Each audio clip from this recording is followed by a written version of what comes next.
C'est en novembre prochain, lors de la conférence générale en Ouzbékistan, que le futur directeur général de l'UNESCO sera élu. Parmi les nombreux défis qui attendent le futur patron de l'institution onusienne, celui de la gestion des systèmes éducatifs face à la montée en puissance de l'intelligence artificielle n'est pas le moins aisé. Firmin Matoko, bonjour. Bonjour à tous les auditeurs, bonjour.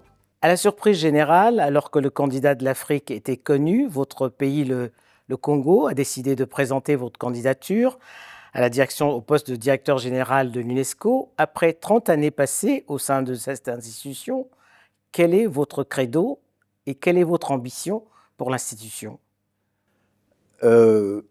Après 30 années passées dans cette institution, pas seulement au siège, plusieurs années dans d'autres régions, à des postes de responsabilité, j'ambitionne de redonner à cette organisation, de par la connaissance, l'expérience que j'ai de cette institution, le rôle central de son mandat, de sa mission qui est celle de contribuer à la paix, à contribuer par l'éducation, par les sciences, la communication, la culture, à établir des ponts de solidarité entre tous les peuples et surtout à faire progresser l'humanité. Nous allons célébrer cette année 80 années d'existence de l'UNESCO. C'est un moment important pour faire un bilan. Nous l'avons fait pour les 50 ans, les 70 ans, et je crois que 80, c'est un âge suffisamment important pour qu'on se sente concerné par ce que sera le futur de cette organisation. Et mon ambition, c'est de rendre cette organisation encore plus forte qu'elle l'est aujourd'hui, près des peuples, près des nations, et surtout en termes de moyens, en termes de ressources, en termes de vision, être capable d'affronter les défis d'aujourd'hui et de demain. Mais lorsqu'elle est née en 1945 à Londres, l'objectif était d'avoir une idée au service de la paix et un espace privilégié de dialogue et de solidarité. Est-ce que 80 ans plus tard, elle a su préserver cet idéal ? Vous savez, l'UNESCO est la seule organisation qui couvre plusieurs mandats dans le domaine social. Je le répétais, l'éducation et la culture essentiellement. Un mandat, une mission qui l'amène auprès des populations. Et je pense que, et je suis persuadé, et c'est la raison pour laquelle je me porte candidat à ce poste aussi, c'est pour démontrer le rôle central de l'UNESCO dans le développement. Nous avons déjà accompli beaucoup de progrès dans l'éducation, notamment en Afrique, et l'éducation pour les femmes et les filles. Nous avons accompli d'énormes progrès pour la liberté de l'information et de la communication. Vous vous souvenez des premiers débats engagés par M. McTarbo sur le MOPIC. Voilà, exactement. Aujourd'hui, on en voit le fruit. On a plus de circulation de l'information, on est au plus près de la sécurité des journalistes, etc.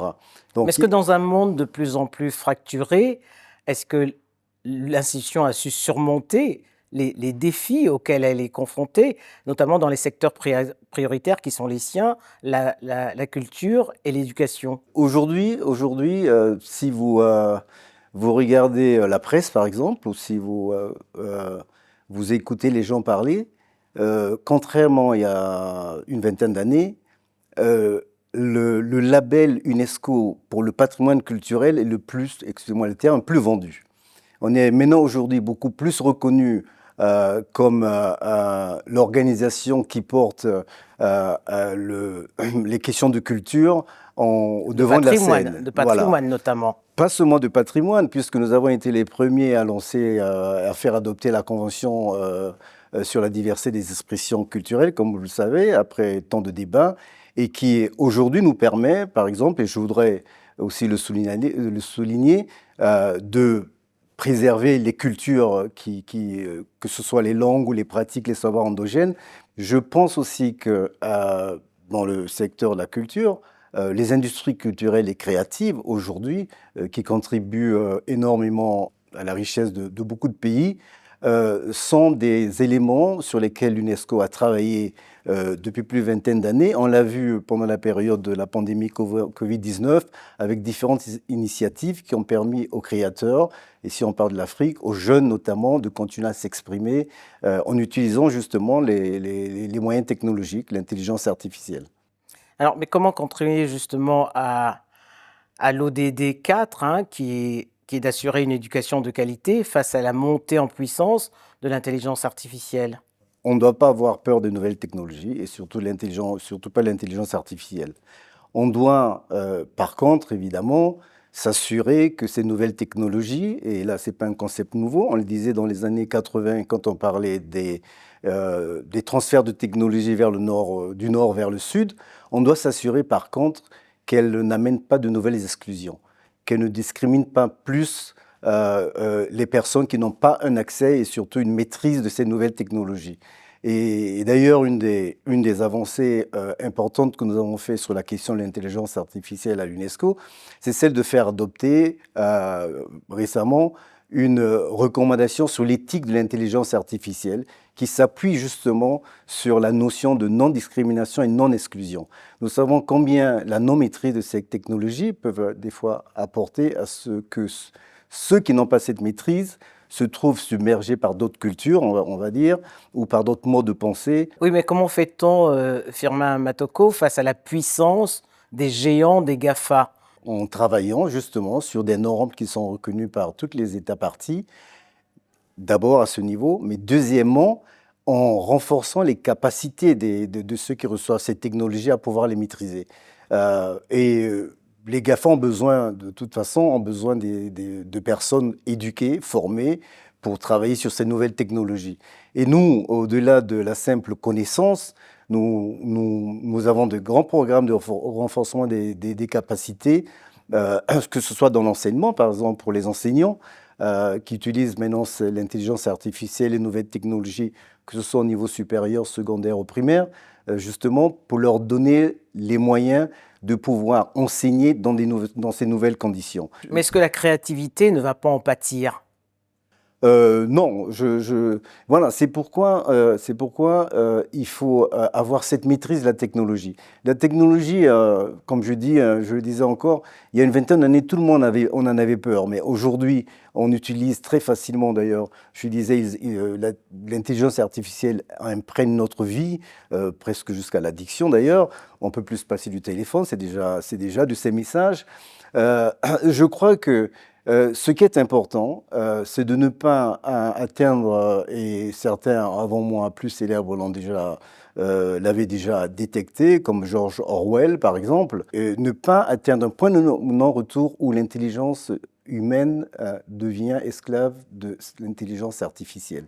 En 1974, Amadou Maktarbo devenait le premier Africain élu à la tête d'une institution onusienne. Il y passera 13 ans. Que reste-t-il de son empreinte aujourd'hui? Alors, je parlais tout à l'heure de la grande initiative sur le NOMIC, bien sûr, le nouvel ordre mondial de l'information et de la communication, qui a d'ailleurs permis d'établir dans les pays qu'on appelait du Sud des agences de presse libres, de redirectionner, si je puis dire, le flux d'informations et même la création. On sait toutes les difficultés matérielles, etc., qu'ont nos agences de presse, mais le mouvement, il est là. La deuxième chose qu'on retient aujourd'hui et qui est d'actualité, c'est toute la problématique ou toute la thématique sur la restitution des biens culturels. M. Maktarbo a été le premier, un précurseur en la matière, à lancer un appel pour que ce patrimoine matériel revienne à ceux qui en sont les propriétaires. Sans nécessairement entrer dans des débats idéologiques, etc. C'est simplement, voilà, on pourrait dire, de rendre à César ce qui est à César, mais dans une perspective de solidarité, qui est la mission de l'UNESCO, dans une perspective de coopération intellectuelle. Cet élan a été repris récemment par Madame Audrey Azoulay, la directrice générale, il y a quelques années, par l'organisation d'un nouveau forum qui a replacé la question de la restitution des biens culturels au cœur des débats et des relations non seulement bilatérales, mais multilatérales. Le grand défi, des fois, que nous oublions pour ces pays qui sont receveurs, parce qu'il n'y a pas seulement le fait de recevoir, il faut savoir les préserver, les gérer, d'où ces grands programmes de création de musées qui peuvent accueillir ces biens. D'ailleurs, grand programme qui est porté aussi par l'Union africaine, si on parle du continent africain, que nous accompagnons aussi en renforçant par la formation des gérants de musées, des gestionnaires de musées.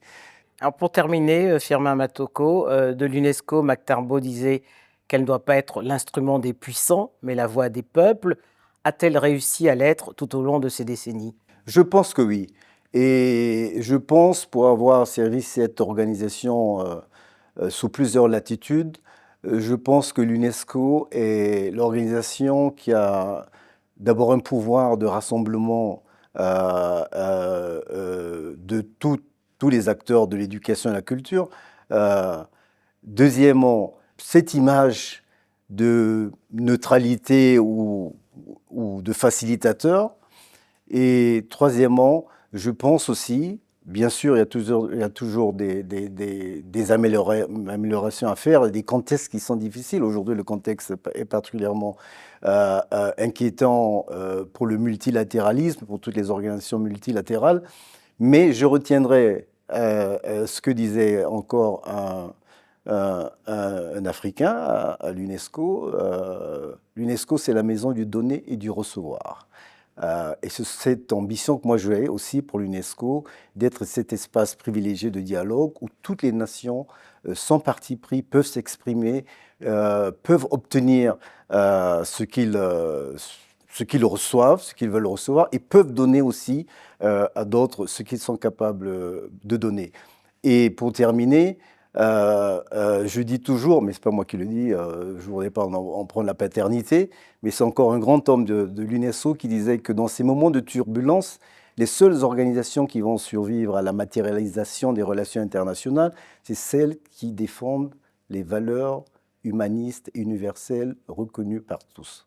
Et je crois que c'est mon credo également.